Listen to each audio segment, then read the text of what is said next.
All right, this is on hepatitis A. Hepatitis A has become an epidemic in the states. As of right now, all the states in pink are showing with cases of hepatitis A. States without cases as of right now are only the white area states. So right now there's been a total outbreak of 4,336.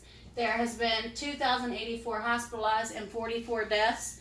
The biggest thing with the Hep A epidemic is clean and good hygiene.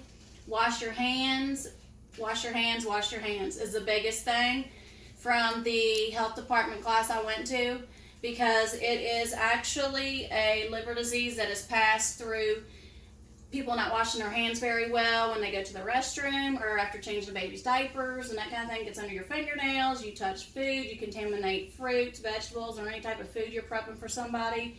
It can be anything from you literally touching something that the food's going to be set on to you actually touching the food to put it on the plates.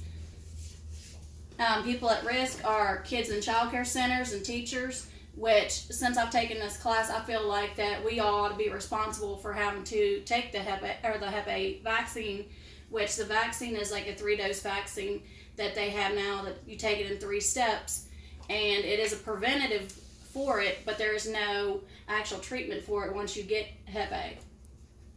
People who are at risk also are people who inject illegal drugs. So people who do drugs also are at risk for getting it.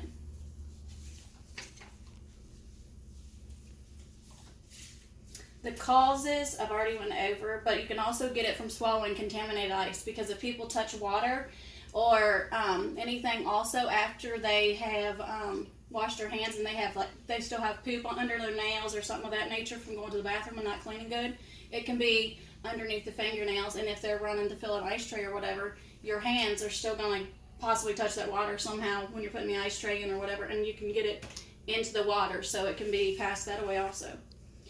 Symptoms of it are jaundice, you have stomach pain, loss of appetite, nausea, fever, and diarrhea. But the bad thing is, for children, they show hardly any symptoms, and in the normal person anyways only shows symptoms after 2 weeks. So you're infected for 2 weeks before you actually even know that you have that in your system, or before any symptoms appear. You can avoid it by not prepping foods for people unless you're wearing gloves to make sure it's sanitary and clean. And you can also do it by making sure you wash your hands good and thoroughly, like scrubbing. This is actually a procedure on how you want to wet your hands all over. Make sure you lather and scrub real good. Also clean underneath your fingernails and everything when you wash your hands. Then rinse and dry them. Prevention is getting vaccinated. That's the best defense for it as of now. And as I said, good hygiene is important, so just the washing your hands is a big thing right now. So that's why it's in the news in these food and restaurant places and that, because apparently people aren't washing their hands as they're supposed to be preventing it and keeping it out of our food areas. The vaccine is only 95% effective though. It's not 100%, but it will reduce the symptoms and the risk once you do have the vaccine.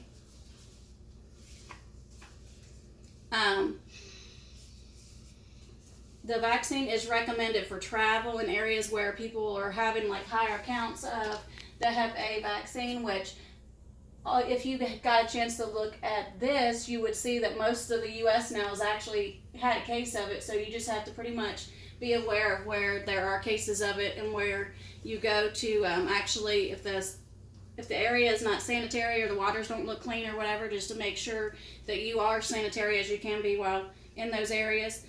People with blood clotting problems have to make sure that they're extra sanitary because it can affect them in different ways. And also anyone with a long-term liver disease, because Hep A is actually a liver infection.